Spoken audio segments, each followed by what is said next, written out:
অক্সিজেনের যে কী পরিমাণ দাম সেটা আমরা বিগত মহামারীর সময় আমরা বুঝেছি।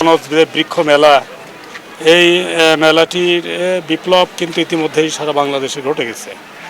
প্রচুর সব জায়গায় সারা প্রত্যেকটা জেলায়, প্রত্যেকটা উপজেলায়, ইভেন প্রত্যেকটা গ্রামেও কিন্তু কম বেশি একটা নার্সারি আছে।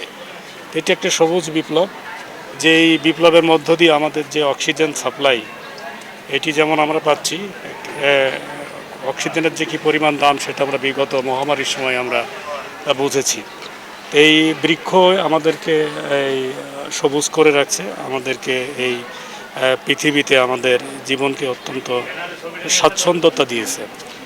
যা কিছুই বলেন, ওষুধপত্র থেকে শুরু করে খাদ্য, আসবাবপত্র, এভরিথিং কিন্তু এই বৃক্ষ থেকে আসে। তো আমরা বৃক্ষের যত্ন নিই এবং এই বৃক্ষের মধ্য দিয়েই আমরা আমাদের ভবিষ্যৎ প্রজন্মকে আমরা একটা টেকসই উন্নয়নের যাত্রার সাথে যেন সামিল করতে পারি, এটাই আজকের দিনে আমার।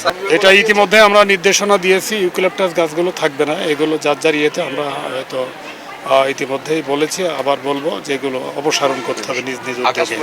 না হলে আমরা এটার বিরুদ্ধে ব্যবস্থা নিব, কারণ এটা আন্ডারগ্রাউন্ড ওয়াটার এত পরিমাণে সাক করে যে যার ফলে ফসলি জমিগুলো ঊষর হয়ে যায়, নষ্ট হয়ে যায়। এ বিষয়ে আমরা সচেতন, জনগণ সচেতন, যেমনটি সচেতন আপনারা।